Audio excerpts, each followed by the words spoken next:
이제 10장으로 넘어가겠습니다. 10장은 이스라엘의 그 현재 심각한 문제를 또 다른 관점으로 접근하는데요. 그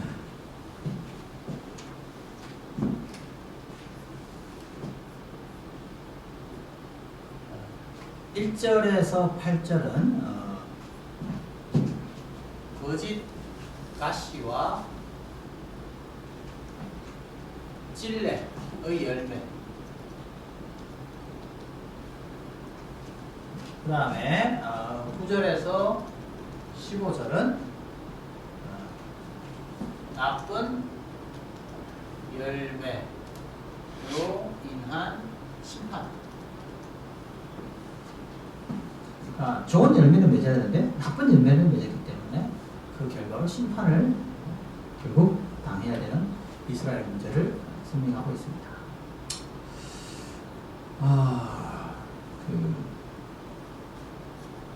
호세아 10장 1절에 보니까 이제 이스라엘은 열매 맺는 무성한 포도나무라. 그 열매가 많을수록 재단을 많게 하며 그 땅이 번영할수록 주상을 나눈다게. 여기서 이제 무성하다라는 표현이 좀 애매하긴 한데 히브리어가 이제 바카크라고요.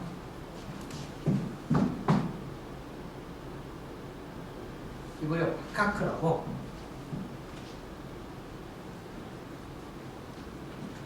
바카크라고. 바카크라고.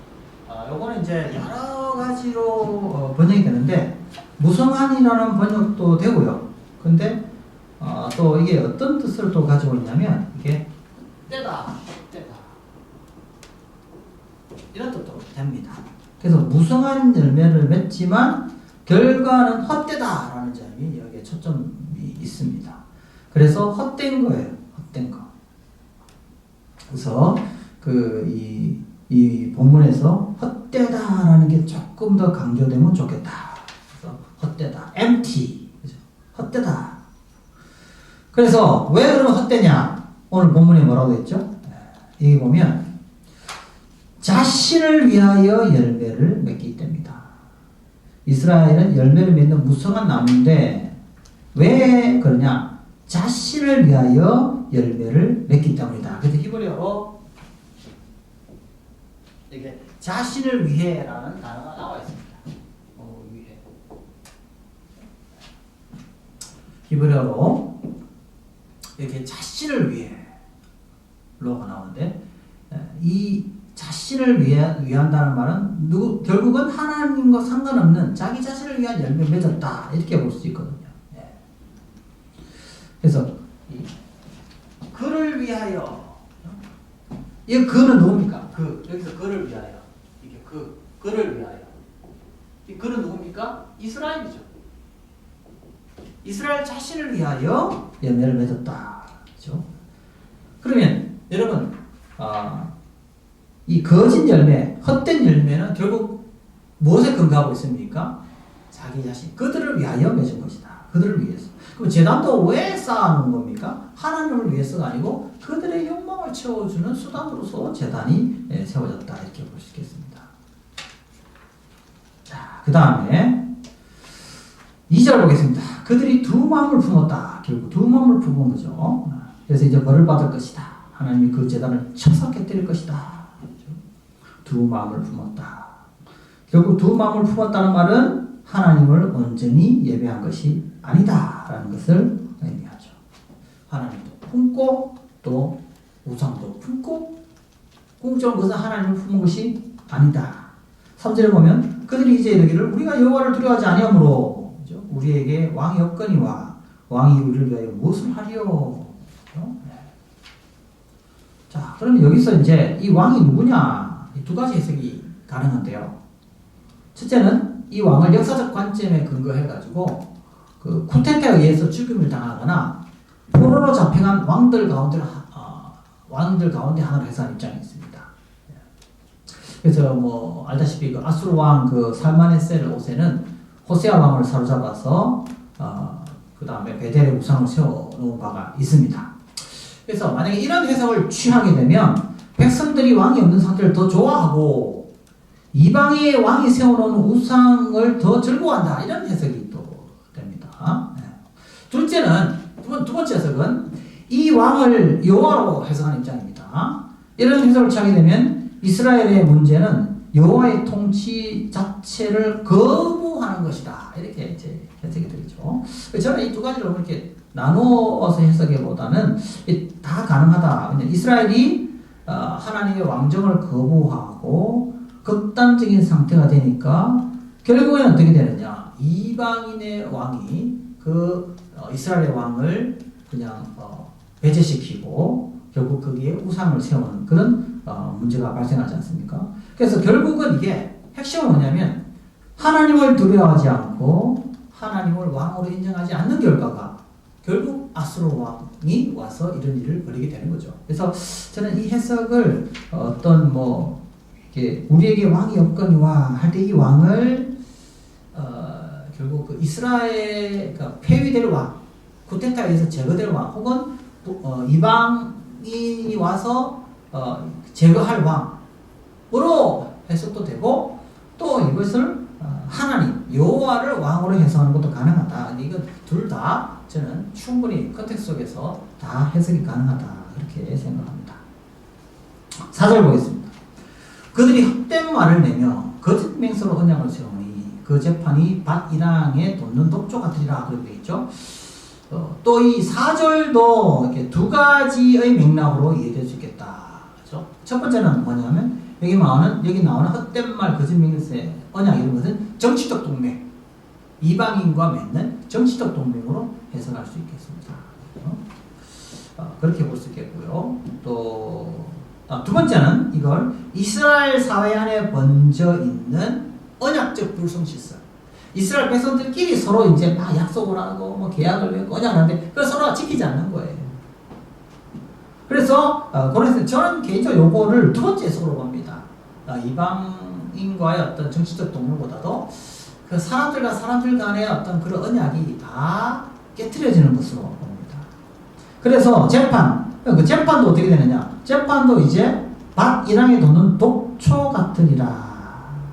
이 재판으로 번역되는 히브리어가 미슈파트예요. 미슈파트. 여러분 미슈파트는 결국 재판인데 이게 공이라는 뜻도 되거든요. 그러니까 이건 뭐냐면은 다 불법이 난무하는 그런 세상이 되어버렸다라고 볼 수 있습니다. 그래서 여기 보면은 밭 이랑에 돋는 독초다. 재판. 불법을 행하고 불의가 행하기 때문에 더 이상 공의가 세워지지 못하는 시대를 의미한다라고 볼 수 있겠습니다. 이 대표적인 표현이 아모스서 6장 12절. 관련되어 있는 구절 한번 제가 읽어드릴게요. 말들이 어찌 바위 위에서 달리겠으며 소가 어찌 거기서 박 갈겠느냐. 그런데 너희는 정의를 쓸개로 바꾸며 공의의 열매를 쓴 쑥으로 바꾸며. 이것은 이제 결국 이 공의가 완전히 무너졌다는 것을 나타내는 표현으로 나타납니다. 이게 이제 호세아뿐만 아니고 아모스에도 나타난다는 것을 말씀드립니다. 자, 5절에서 6절 보겠습니다. 5절, 6절. 사마리아 주인이 베다웬의 송아지로 말미암아 두려워할 것이라. 그 백성이 슬퍼하며 그것을 기뻐하는 제사장들도 슬퍼하리니 이는 그의 영광이 떠나감이라. 자, 여기 보면 사마리아 주인이 베다웬의 송아지로 말미암아 두려워한다. 이게 무슨 뜻일까요? 자, 이 베다웬, 이 베델을 가리키는 거거든요. 베델의 송아지를 두려워한다. 왜 그럴까요? 그것은 사마리아의 송아지가 옮겨지기 때문입니다. 즉 그것은 이제 이스라엘에서의 바알 숭배가 더 이상 불가능할 것이다. 그래서 바알 숭배를 원하는 사람들은 이 바알성이 옮겨지니까 그걸 슬퍼하는 거예요. 자, 그리고 이 송아지 우상이 아수르로 옮겨지는 것은 결국 일종의 아수르에 바치는 조공의 성격을 갖습니다. 그래서 이것은 이스라엘 백성들이 이제 어떻게 돼요? 조공을 바치는 그런 신세가 될 것임을 강조하고 있습니다. 더 나아가서 그 백성이 슬퍼하며 그것을 기뻐하는 슬퍼한다. 이건 이제 어떻게 돼? 그 영광이 떠난다. 이제 송아지가 이제 없어지는 거예요. 그래서 그 송아지는 아수르로 옮겨다가 예물로 야렙 왕이 드린다. 그렇죠? 아수르 왕 야렙에게 이제 정옥으로 바치는 거예요. 에브라임은 수치를 받을 것이고 이스라엘은 자기들의 계책을 부끄러워할 것이다. 저 계책이 뭡니까? 이들의 계책은 결국 뭘 의미합니까? 아수르를 의지하여서 문제를 해결하려고 했던 그들이 결국은 그들의 계책과의 정반대의 결과에 직면하게 됨으로 인하여 더 큰 절망에 빠지는 거죠. 그들이 의지했던 아수르에 의해서 오히려 그들이 더 고통을 당하게 되기 때문에 그렇습니다. 그러니까 그들의 계책이 결국 부끄러움을 당하게 되는 거죠.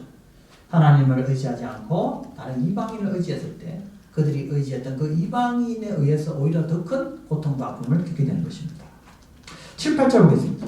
사마리아 왕은 물 위에 있는 거품같이 멸망할 것이며 이스라엘의 죄 곧 아웬의 산당은 파괴되어 가시와 찔레가 그 제단 위에 날 것이니 그때 그들이 산더러 우리를 가리라 할 것이요 작은 산더러 우리에 무너지리라 하리라. 이 거품으로 번역된 히브리어 이게 깨제프라는 단어인데 여러 가지 뜻이 있습니다. 여러 가지 뜻이 있는데 여기서는 이 거품으로 보는 해석, 만약 거품으로 이제 보면 거품은 어떤 특징을 갖고 있습니까? 금방 그죠? 보글보글 했다가 한순간에 사라지죠. 그래서 여기서 말하는 거품이라는 것은 일시성, 허무함 이런 뜻으로 해석이 가능하다고 봅니다. 자, 그 다음에 얼마나 그들의 물이 있는 거품같이 한순간에 그냥 금방 사라져 버리는 거죠. 금방 사라져 버리는 것이다 이렇게 볼 수 있습니다. 그 다음에 또 그 결과가 어떻게 되느냐? 가시와 찔레와 제단이 난다. 그러니까 가시 찔레가 난다는 것은 이것은 결국 심판을 나타내는 상징적 표현입니다. 그렇죠? 가시와 찔레라는 것은 결국 고통의 심판을 뜻하는 표현이다. 이렇게 볼 수가 있겠습니다. 자, 9절에서 10절 넘어갈게요. 이스라엘에 내가 기브아 시대로부터 또 기브아 또 나왔습니다. 이제 따로 설명하지 않겠습니다. 지금까지 죄를 짓는구나. 그러니 범죄한 자들의 손에 대한 전쟁이 어찌 기브아에 일어나지 않겠느냐 하면서 계속해서 기브아에 대한 이야기 이거 이제 넘어가도록 하겠습니다. 잘 아시니까 반복되는 내용이니까 넘어가겠습니다. 이스라엘의 문제를 기브아와 연결시키고 있습니다. 11, 13절 에브라임이 마치 길들인 암소 같아서 곡식 밟기를 좋아하나 내가 그의 아름다운 목에 멍에를 넣고. 자, 처음에는 에브라임과 유다는 농사에 수고하는 암소에 그죠? 그래서 멍에를 메우고 농사를 배우는 농부에 그죠? 암소에 멍에를 메우고 농사를 하는 농부의 하나님이 이렇게 비유되고 있습니다. 에브라임은 수고하는 암소, 하나님은 그 암소를 이렇게 통해서 밭갈이 하시는 농부로 비유되고 있습니다. 자, 그래서 그 아름다운 목에 멍에를 메우고 에브라임 위에 사람을 태우리니 유다가 밭을 갈고 야곱이 흙덩이를 깨뜨리라. 그죠? 그래서 어떻게 됐어요? 너희가 자기를 위하여 공의를 심고 깨뜨리라. 자, 그런데 여기서 농사를 위하여 열매를 맺었는데, 그죠? 너희가 자기를 위하여 공의를 심고 또 인해를 거두라. 너희 형권 땅을 기경하라. 근데 이들의 문제가 뭐냐? 뒤에 나와요. 너희는 악을 밭가라. 이게 핵심이에요. 죄를 거두고 거짓 열매를 먹었다는 거예요. 그러니까 하나님께서 이스라엘 통하여 공의를 심고 인해를 거두고 좋은 열매를 걷게 했는데 결과는 뭡니까? 죄를 거두고 거짓 열매를 먹었다는 거예요. 이게 이제 이스라엘의 문제로 소개되고 있습니다. 자, 그래서 원래 이스라엘은 공의를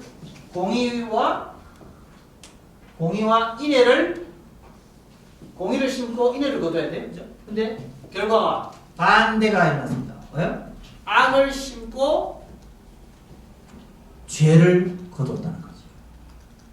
이게 이스라엘의 문제다. 그러면 특히 그들의 문제는 뭐로 나타납니까? 바로 오늘 여기에 뭐죠? 내 길, 너의 길. 하나님의 길이 아니고 너의 길. 그 다음에 내 용사의 많음을 의지했다. 이거 뭘까요? 아까 말한 기부와의 제도 제가 되기도 하고 또 그들의 정치적 외교적 그들의 계략 그죠? 이런 것들 군사적 방식을 통해서 문제를 해결하려고 하는 이스라엘의 문제 이것들이 다 결국 악을 심고 죄를 거두는 것으로 설명을 하고 있어요.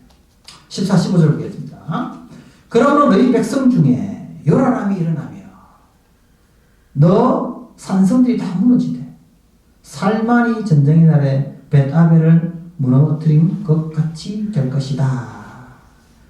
자, 여기서 이제 우리가 살만이 누구냐 했을 때 두 사람 살만 에셀 그죠? 아수르 왕 살만 에셀을 가리키는 것으로 보는 것이 맞아요. 근데 살만 에셀이 그 5세, 3세가 있고 5세가 있어요. 이게 그 여러 가지 해석이 가능성이 있는데 그 북이스라엘의 호세아 왕을 공격했던 왕은 살만에셀 5세입니다. 살만에셀 5세. 저는 살만에셀 5세가 이 살만을 가리키는 것이 아닌가 이렇게 저는 생각을 합니다. 자, 그리고 그다음에 이렇게 벳아벨이라고 나오죠. 벳아벨. 그 벳아벨은 어디냐? 벳아벨은 여러 학자들이 그 갈릴리 동쪽, 갈릴리 저 남동쪽, 정확히 말하면 갈릴리의 남동쪽 요단강에 있는 길르앗에 속한 지역이다. 이렇게 학자들이 봅니다. 자, 그래서 이 벳아벨은 길르앗의 도시다. 이렇게 이제 해석을 하는 사람들이 있습니다. 자, 중요한 건 여기서 결국 뭐냐면 이 심판이 베델에서 발생할 것이다 라는 거죠. 하나님의 심판이 결국 베델을 통해서 나타날 것이다. 그래서 결국 부모와 자식이 죽음을 겪게 되고 그 다음에 그것들로 인하여 결국 이스라엘의 왕조가 무너지게 됩니다. 그래서 저는 이 해석을 살만에셀 5세에 의해서 북이스라엘의 멸망으로 보는 것이 좋겠다. 그렇게 생각합니다. 이제 11장으로 우리 넘어가겠습니다. 11장. 11장 호세아서에서 진짜 지금까지 우리가 계속 살펴봤지만 7, 8, 9, 10장은 상당히 그 심판의 메시지에 집중되어 있다. 그렇게 볼 수 있겠어요. 근데 이제 11장으로 가면 방금 했던 이 심판의 메시지에서 훨씬 더 이 심판의 메시지 어디로 가냐? 이거 하나님의 긍휼로 또 갑니다. 긍휼. 그래서 호세아서 읽어보면 굉장히 심판의 메시지 강하지만 그러나 11장부터 12, 13, 마지막 14장으로 가면 하나님의 용서하심과 긍휼하심을 점점 더 강조합니다. 그래서 이런 심판의 메시지는 결국 무엇을 또 강조하냐면 하나님의 긍휼과 하나님의 용서하심도 동일하게 강조한다. 그럼 한번 보겠습니다. 1, 2절. 이스라엘이 어렸을 때에 내가 사랑하여 내 아들을 애굽에서 불러냈거늘. 자, 여기서 이제 이스라엘을 어떻게 규정합니까? 원래 이스라엘은 어디에 있었다고요? 애굽에 있었다. 근데 여기서 중요한 단어, 내 아들이다. 아들. 내가 사랑하여 내 아들을 애굽에서 불러냈다. 여기서 이제 어떤 관계? 부자 관계. 그럼 여기서 아들은 어떤 아들일까요? 여기서 우리가 뭐가 나옵니까? 입양 모티브가 나옵니다. 즉, 내 아들이다. 근데 어떤 아들입니까? 원래는 근본이 종이었다. 그러나 태어날 때부터 자격이 있어가지고 태어날 때부터 뭐 거룩한 그런 존재가 아니었다 이거죠. 사실은 자격이 없는 사실은 이방의 왕의 종이었던 그 이스라엘을 어떻게 했다고요? 사랑해서 불렀다. 그러니까 이건 참 너무 이 놀라운 표현이죠. 사랑이라는 말, 그죠? 아하브가 또 나옵니다. 아하. 그래서 출애굽의 근거, 이 입양의 근거는 어디에 있느냐? 입양의 근거는 뭐죠? 우리 아합, 그죠? 아합, 사랑이다. 우리가 하나님의 자녀가 된 것은 우리가 태어날 때부터 그 하나님의 자녀가 될 만한 그 어떠한 공로도 없습니다. 어떠한 공로도 없습니다. 우리에게는. 그러면 우리가 하나님의 자녀가 되는 가장 근본적인 이유는 어디에 있습니까? 그것은 바로 사랑입니다. 무조건적인 하나님의 사랑. 그분이 우리를 불러내신 겁니다. 이걸 다른 말로 하면 선택입니다. 하나님의 선택에는 어떤 조건이 있을 수 없습니다. 우리의 어떤 선택받을 만한 어떤 근거나 우리가 하나님의 사랑에 선택될 만한 어떤 공로를 보시고 하나님이 우리를 선택한 것이 아닙니다. 이것은 하나님의 무조건적인 선택이에요. 그건 전적인 하나님의 은혜입니다. 그래서 우리가 하나님의 자녀가 되는 것, 하나님의 아들이 되는 것은 전적인 은혜다라는 것을 강조합니다. 그러면 이런 전적인 은혜를 받아서 자격도 없는 사람 불러서 그러면 어떻게 해야 돼요? 여기에 어떻게 해요? 선택에는 반드시 무엇이 있다고 되어 있죠? 반응이 있다고 해요.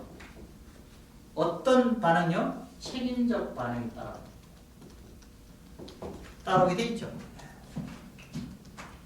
근데 어떻게 해요? 선지자들이 그들을 부를수록 그들은 점점 멀리하고 바알에게 제사하여 우상을 숭배했다. 참 너무 안타깝죠? 책임적 반응이라는 건 뭡니까? 순종하는 거죠. 그 말씀에 따라가는 거죠. 그런데 어떻게 됐습니까? 오히려 그것을 거부한 것이죠. 마태복음 2장 15절에 보면 이 구절을 인용을 하죠. 예수님이 이제 헤롯의 그 공격이 있을 것을 알고 애국으로 보내시는 것. 그래서 이게 이제 호세아 12장 1절을 인용하는데 여기서 이제 요거는 일종의 그 어떤 그 주제적인 어떤 연관성보다는 요거는 이제 우리가 소위 말하는 모형론적 연관성으로 보는 것이 좋겠다. 왜냐하면 여기에서 지금 호세아 11장 1절에서 이스라엘은 하나님의 그죠? 아들로 나오잖아요, 그죠? 네. 아들로 나오잖아요. 네. 그래서 마찬가지로 예수님도 결국 어떻게 하나님의 아들로서 나타나고 있고 그런 의미에서 예수님이 새 이스라엘로서 하나님의 아들로서의 사명을 수행하게 될 것임을 마태가 강조하고 있다. 이렇게 해서 우리는 이거는 이제 모형론적 관점으로 볼 수 있겠습니다. 자, 그 다음에 2절 보겠습니다. 3, 4절 보겠습니다. 3, 4절. 여기 보면 내가 에브라임의 걸음을 가르치고, 자, 아들로 불렀잖아요. 이제 양육하는 거죠. 여기서 이제 우리가 뭐 합니까? 양육 모티브 합니다. 양육 모티브. 하나님은 우리를 선택하여서 부르셨어요. 그리고 내팽개친 게 아니에요. 하나님께서 우리를 부르셨기 때문에 우리를 하나님의 자녀로 불렀으니 당연히 또 부모는 자녀에 대해서 어떤 책임을 가지고 있어요? 양육의 책임을 가지고 있어요. 양육의 책임을 가지고 있어요. 그래서 양육을 할 때 어떻게 해요? 걸음을 가르치고 내 팔로 안았어요. 근데 문제는 뭐예요? 그들이 그리고 또 양육에는 여러 가지가 있죠. 하나는 뭐죠? 양육에는 어떤 게 있습니까? 양육은 위험에서 지키는 거죠. 그렇죠? 그 다음에 뭡니까? 아플 때 뭐죠? 질병을 고치는 거죠. 아플 때 치료해 주는 거예요. 이게 바로 이제 양육의 가장 대표적인 거죠. 그래서 걸음을 가르치고 팔로 안고 보호해주고 위험에서 보호해주고 그 다음에 또 아플 때 고치는 거죠. 그런데 이렇게 위험에서 지키고 보호하고 했는데 이걸 다 해줬음에도 어떻게 해요? 그걸 알지 못하는 거죠. 이건 배운 망덕이죠. 배운 망덕이죠. 그 다음에 여기서 이게 진짜 4절인데요. 이 4절의 이 구절은 사실 호세아서 구절 가운데 제일 좋아하는 구절 가운데 하나예요. 그래서 네. 뭐라고 표현하냐면 내가 사람의 줄, 곧 사랑의 줄로 그들에게 이끌었다. 아, 이게 또 무슨 의미냐? 이 사람의 줄이 나옵니다. 사람의 줄, 사람의 줄. 자, 이 이스라엘 백성들이 하나님께서 이렇게 양육해 줬는데 알아요, 몰라요? 모릅니다. 그래서 하나님으로부터 떠납니다. 계속 떠납니다.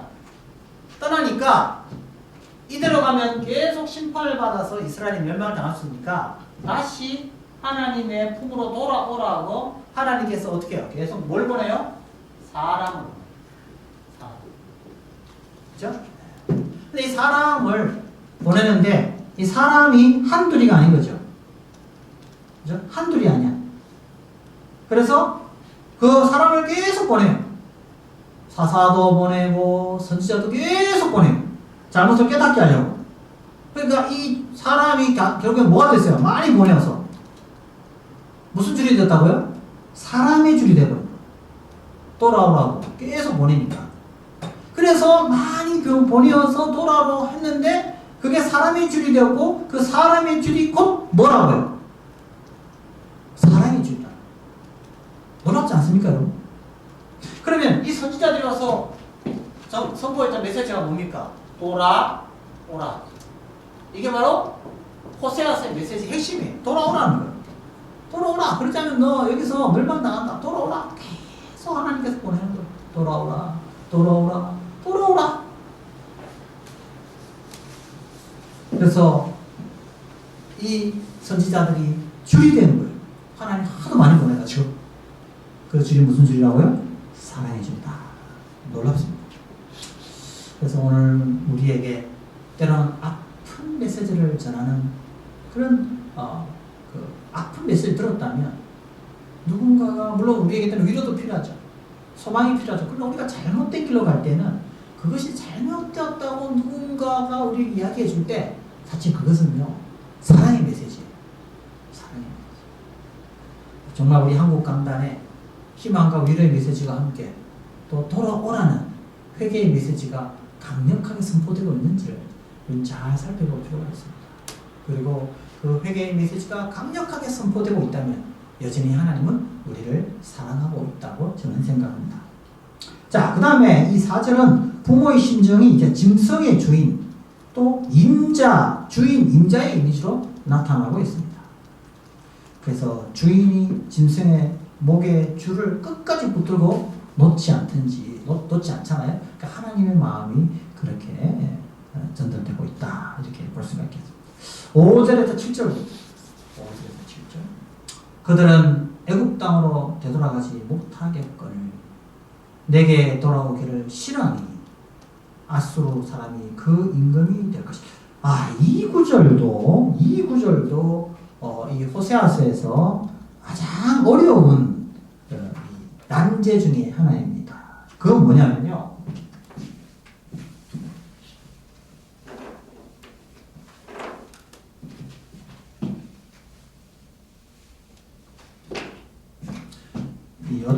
이 로라는 히브리어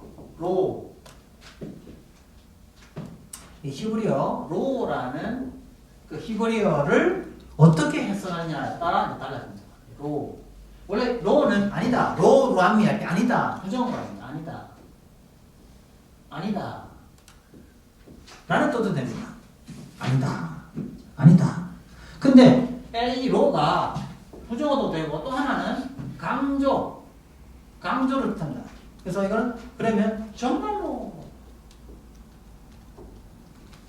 그런 뜻도 됩니다. 그래서 그들은 애굽 땅으로 되돌아가지 못한다 라는 말도 되고 그들은 정말로 애굽 땅으로 가게 될 것이다 이렇게 해석이 정반대 해석이 돼요. 그래서 이거는 굉장히 두 가지가 다 열려 있습니다. 그래서 예를 들면은 뉴 킹 제임스 버전 같은 경우는 He shall not return to the land of Egypt. 그들은 애굽으로 돌아가지 아니할 거다. 이렇게 이제 해석을 하는데 그 NLT New Living Translation 같은 경우에는 They will return to Egypt. 그들은 이집트로 돌아갈 것이다. 이거는 이 두 가지가 다 열려 있기 때문에. 근데 반대의 해석이 되잖아요. 굉장히 어려운 본문이다. 이렇게. 그래서 이제 NIV 같은 경우는 요거를 두 가지 다 살려가지고 이걸 의문문으로 Will they not return to Egypt? 그들이 애굽으로 돌아가지 않겠느냐? 정말 애굽으로 돌아가지 않겠는가? 결국 갈 거다라는 것을 의미하는 거죠, 사실은. 그래서 이거는 돌아가느냐 돌아가지 않느냐의 문제인데요. 굉장히 어려운 난제 중에 하나다 이렇게 생각을 하고요. 저는 뭐 개인적으로는 이거를 돌아갈 것이다로 강조형으로 저는 해석하고 싶습니다. 강조형으로. 강조형으로 만약에 해석하게 되면 돌아가지 않는 것이 아니고 돌아갈 것이다는 거죠. NASB도 이런 해석을 하고 있습니다. 돌아갈 것이다. 정말 돌아갈 것이다. 이건 뭐냐면 하늘을 떠났기 때문에 아까 호세아서 1장 1절에서 그죠? 이스라엘의 원래의 근본이 어디였죠? 근본이 애굽이었어. 그죠? 애굽에 있던 이스라엘을 하나님께서 어떻게 해요? 아들로 불러서 양자로 삼았어요. 근데 이놈이 죄송합니다. 이 배은망덕한 아들이 그 부모의 은혜를 완전히 잊어버린 거예요. 그러니까 결국 어떻게 돼요? 다시 원래의 종의 상태로 돌려보내겠다라고 보는 것이 문맥적으로 저는 맞지 않는가 개인적으로 그렇게 생각합니다. 저는 해석을 할 때. 그래서 그들은 애굽 땅으로 되돌아갈 것이다. 왜냐하면 그들은 내게 돌아오기를 싫어했고 아수르 사람이 그 임금이 될 것이다. 그래서 여기서 말하는 애굽이라는 것은 진짜 애굽이라는 말보다는 다시 그 원래의 종의 상태로 다시 되돌려 보내겠다라는 뜻으로 보는 것이 문맥상 저는 적절하다 그렇게 저는 봅니다. 자, 우리 8, 9절로 넘어가겠습니다. 8, 9절. 자, 그러면 이제 결국 뭡니까?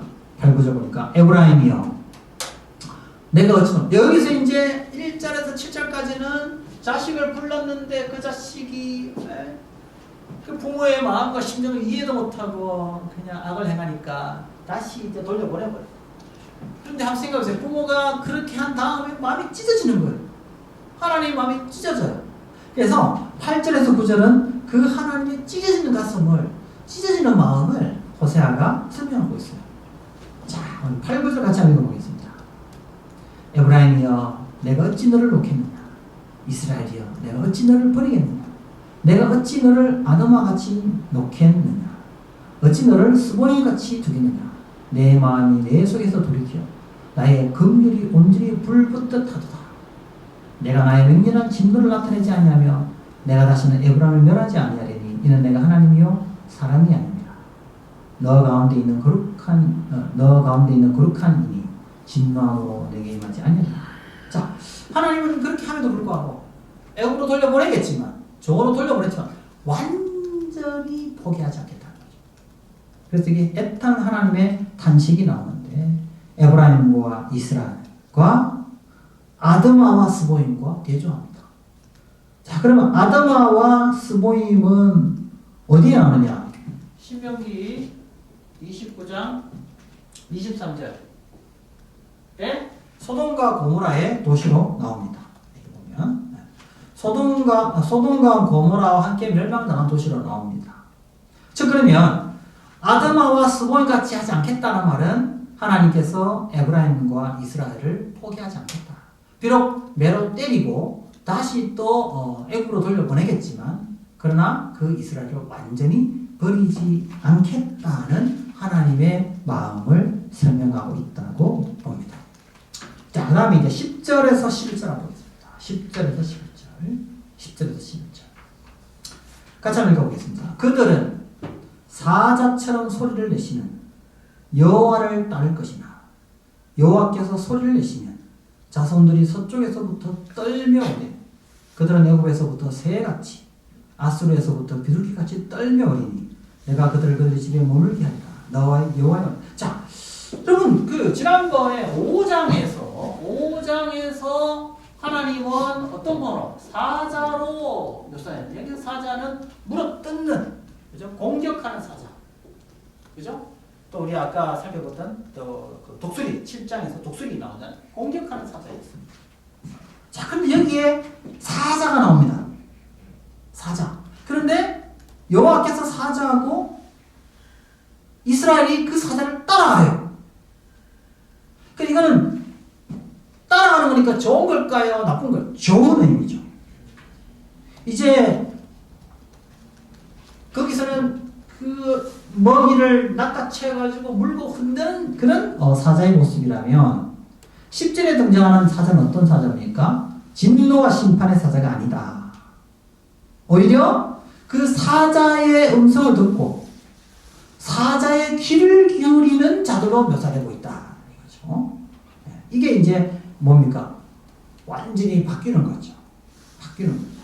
자, 그러면 여러분 물어볼게요. 이렇게 종이 되어가지고 완전히 정말 그 옛날의 영광을 다 잃어버린 그 애국 종이 되었던 그 이스라엘에게 희망은 어디에 있을까요? 아까 말씀드린 대로 그들을 완전히 버리지 아니하시는 하나님의 뭐죠? 긍휼하심에 있다 이거죠. 그런 의미에서 저는요, 그 칼빈이 강조했던, 그죠? 하나님의 견인, 그죠? 하나님께서 그의 백성을 포기하지 않는 것, 하나님의 택하신 백성은 포기하지 않는 것. 이게 저는 어떤 의미에서 존신학적 용어하고 여기 좀 저는 맞닿아 있다고 생각해요. 소돔과 고모라를 내가 멸망시켰지만 내가 이스라엘은 에브라임 내가 버릴 수 없다 이거죠. 왜? 하나님이 택한 백성이기 때문에. 그래서 저는 하나님이 택한 백성은 비록 악을 행하고 비록 잘못을 했다 할지라도 그들에게 심판을 주시고 또 그들에게 아픔과 고통을 주시지만 결국은 그들을 다시 어떻게 해요? 사자의 소리를 듣고 따라오는 그 새끼들처럼 다시 돌아오는 회복을 허락해 주신 하나님. 그래서 우리에게 회복의 희망은 어디에 있느냐? 이런 우리를 돌이키게 하시고 우리를 다시 하나님께로 나오게 하시는 하나님의 긍휼하심이 있다라는 것을 알 수가 있습니다. 자, 원래 이스라엘은 어땠습니까? 오늘 맨날 그냥 따라가죠. 여기서 이제 여기 보면 사자를 따라가요. 원래는 누굴 따라갔어요? 아수르, 애굽을 따라갔어요. 근데 이제는 누굴 따라가요? 이제는 아수르, 애굽을 따라가지 않아요. 오직 여호와의 신 사자를 따라가는 이스라엘. 이 모습이 바로 이스라엘의 회복의 모습이라고 볼 수가 있습니다. 그래서 호세아는 다시 그 절망의 시간에서 또 뭘 봅니까? 회복을 바라봅니다. 하나님께서 우리에게 회복을 허락해 주실 것이다. 어떻게 해요? 오늘 본문에 봅시다. 그들은 애굽에서부터 새같이 아수르에서부터 비둘기같이 떨며 온다. 자, 내가 그들의 집에 머물게 하리라. 자, 여기서 이 새들이 또 어디로 달려옵니까? 그들의 집 터전으로 온다. 터전으로 온다. 원래 이 아까 그 비둘기, 어리석은 비둘기 이야기했잖아요. 여기서는 뭡니까? 그 보금자리로 다시 찾아 들어오는 새에 비유하고 있습니다. 여러분, 원래 그 어리석은 새들은 뭐예요? 자기 집을 알지 못해가지고 막 그냥 돌아다니는 게 어리석은 새란 말이죠. 그러면 지혜로운 새는 어떤 새예요? 여러분, 이제 철새가 되면 철새들의 특징이 뭡니까? 계절이 바뀌면 항상 자기가 있어야 할 곳으로 다시 돌아가는 것이 바로 철새들의 특징이죠. 자기가 어디에 있어야 할지를 아는 새. 오늘 본문에 나오는 바로 이 새가 그런 새입니다. 자기가 어느 자리에 있어야 되고 어디에 있어야 살 수 있는지를 아는 새. 그래서 이스라엘은 그들이 거쳐야 할 곳이 바로 여호와의 품이라는 사실을 비로소 깨닫고 그 여호와께로 다시 돌아가는 이스라엘의 모습을 바로 새에 비유합니다. 계절이 바뀌면 그 본 고향으로 돌아가는 그 새처럼 이스라엘도 다시 그들의 보금자리로 돌아가게 될 것이라는 사실을 강조하고 있습니다. 특히 11장 마지막에 나 여호와의 말이니라 라는 표현, 즉 11장에서 마지막 결론은 무엇으로 끝납니까? 절망이 아닌 희망. 그렇죠? 결국 하나님께서 이스라엘을 끝까지 놓지 아니할 것이라는 그 희망의 메시지를 선포하고 있습니다. 그래서 우리가 아까 7, 8, 9, 10장까지 이 메시지를 들을 때 너무너무 두렵고 그저 희망은 없어 보이는 거죠. 그러나 이 11장에서 하나님은 그럼에도 불구하고 이스라엘을 포기하지 않으시고 끝까지 붙드실 것이라는 희망의 메시지를 전달하고